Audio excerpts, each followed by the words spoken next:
Hello friends, welcome back to my channel Earth Mom Dehradun. मैं हूं ज्योति और वेलकम है आप सभी का मेरे चैनल पे। तो खबर तो आपको मिल ही गई होगी, सोशल मीडिया में मलिक फैमिली से रिलेटेड कोई खबर आए और वो आप लोगों तक मिले ना, ऐसा पॉसिबल ही नहीं है। हो सकता है कि मैं वीडियो बनाने में लेट हो गई हूँ, लेकिन आप में से मैक्सिमम लोगों को इस बारे में पता चल गया होगा। आज पायल मलिक ने फाइनली एक एक्शन लिया है, एक लीगल एक्शन टुवर्ड्स दोज जो उनको बहुत बुरी तरीके से ट्रोल कर रहे थे, बहुत बुरी तरीके से डिफेम करने की कोशिश कर रहे थे और तो और उनको लाइफ थ्रेटनिंग मैसेजेस कर रहे थे। वेल, ये एक्शन बहुत पहले ही हो जाना चाहिए था, क्योंकि अपनी सेफ्टी और सिक्योरिटी से बढ़कर कुछ भी नहीं है। देर आए दुरुस्त आए, उन्होंने फाइनली ये डिसीज़न लिया, जो डिसीज़न उनकी फैमिली की सेफ्टी के पॉइंट ऑफ व्यू से बहुत अच्छा है, क्योंकि इस वक्त अरमान और कृतिका घर के अंदर हैं और पायल ही बाहर सब कुछ मैनेज कर रही है।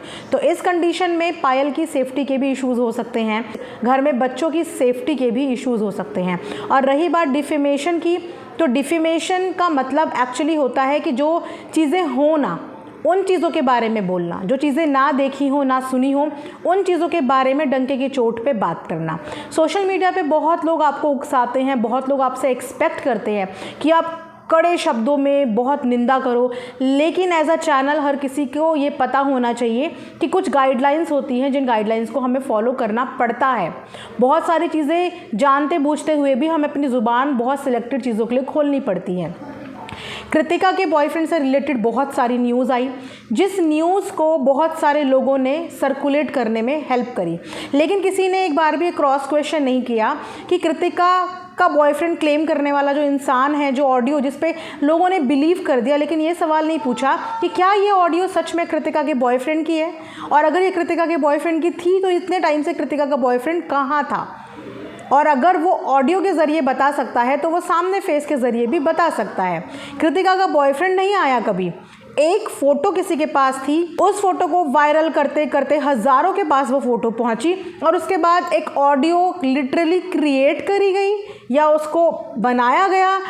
उस ऑडियो को चलाने वाले बहुत लोग थे, लेकिन किसी ने ये सवाल नहीं किया कि ये ऑडियो सच भी है या झूठ है। पहली बात तो ये कि कृतिका ने बिग बॉस के अंदर अपने पास्ट से रिलेटेड बातें करी। अब पास्ट की बात करें तो मैक्सिमम लोगों का पास्ट होता है, मैक्सिमम लोगों का आज की डेट में पास्ट होता है। तो उसका भी पास्ट रिलेशनशिप अगर था तो उसने उस पास्ट रिलेशनशिप के बारे में बिग बॉस के अंदर बात करी। अगर वो रिलेशनशिप इतना प्रॉब्लमेटिक होता तो वो बिग बॉस के अंदर उस रिलेशनशिप के बारे में बात करती ही नहीं, जबकि उसे बहुत अच्छे से पता है कि उस रिलेशनशिप की जो खबर है वो ऑल ओवर नेशन में जाने वाली है, इंडिया में बहुत लोग देखने पड़ने वाले हैं। हो सकता है कि वो भी देख पढ़ ले जिसके साथ रिलेशन रहा होगा, लेकिन फिर भी उसने अगर वो बात करने का रिस्क उठाया, इसका मतलब वो रिलेशनशिप अच्छे नोट पे एंड हुई होगी, एक हेल्दी रिलेशनशिप होगी जो अच्छे नोट पे एंड हुई होगी। अब जो ऑडियो लगाई गई, क्या उस ऑडियो में जो बातें हुई, कि आप कैसे साबित कर सकते हो कि वो वही सेम पर्सन है, वो वही सेम इंसान है? क्योंकि कृतिका का पास्ट रिलेशनशिप जिस लड़के के साथ था, जिसके बारे में उन्होंने खुद ही बिग बॉस के अंदर बता दिया, वो लंदन में सेटल्ड है।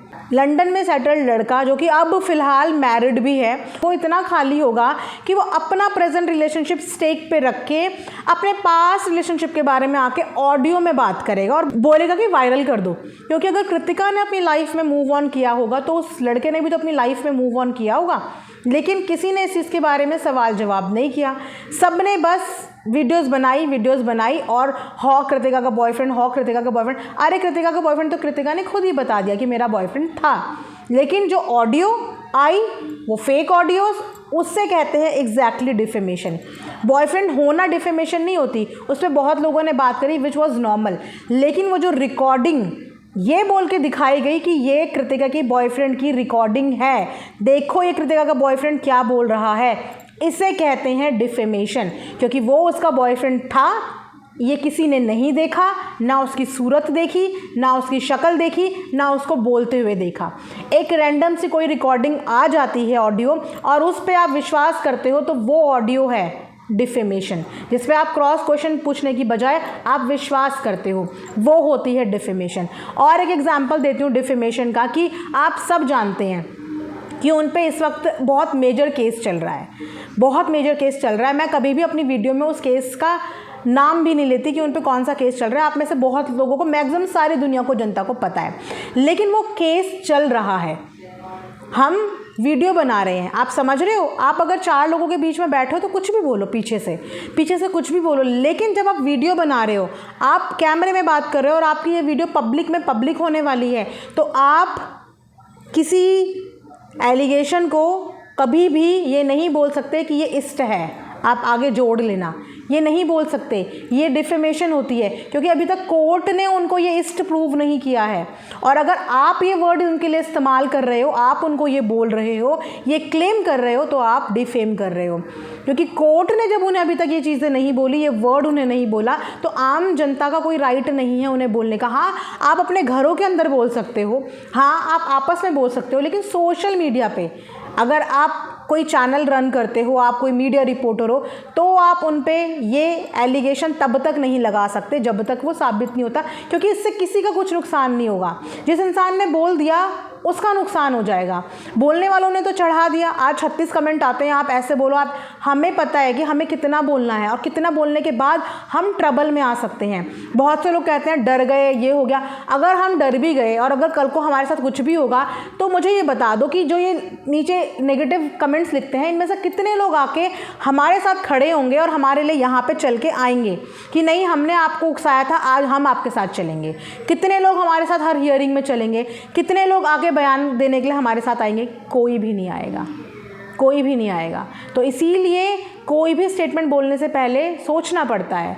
आप ऑडियंस हो, आप ये चीज़ें समझो कि हम भी एक फैमिली, एक परिवार से आते हैं। आप लोग एक्सपेक्ट करते हो कि हम आप ही के शब्द अपनी ज़ुबान से बोल दें, लेकिन वो पॉसिबल नहीं है। अब आप समझे कि वो पॉसिबल क्यों नहीं है, क्योंकि ऐसे सॉलिड, इतने बड़े बड़े स्टेटमेंट्स पे बहुत तगड़ा डिफेमेशन हो सकता है, जो कि अब पायल ने खुले में बोला है कि उसने कुछ चैनल्स, कुछ चीज़ों की लिस्ट बना के दी है जिन पे लीगल नोटिस जाएगा। तो अब बताइए कि फालतू में कोई भी इंसान बलि का बकरा बन गया ना, जिसे शायद जो चीज़ें नहीं भी बोलनी थी, उसने जाने अनजाने फ्लो में कुछ चीज़ें बोल दी, और आज वही चीज़ें शायद हो सकता है कि उनके ऊपर भारी भी पड़ जाएं।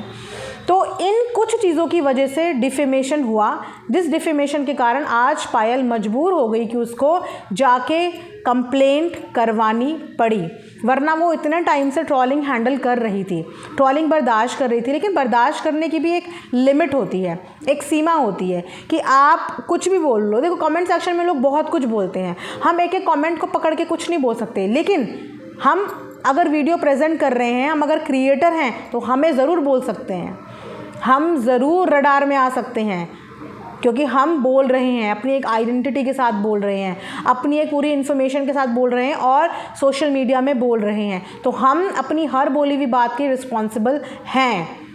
इसीलिए हमें बहुत चुन के शब्दों का प्रयोग करना पड़ता है। आई होप कि आज का पायल का ये वार्निंग वीडियो देख के आप लोगों को समझ में आया होगा कि आप लोग तो डिमांड करते हो, लेकिन सामने वाले की कितनी मजबूरियां होती हैं कुछ चीज़ों को लेके, कि इस तरीके की प्रॉब्लम में वो फंस सकता है।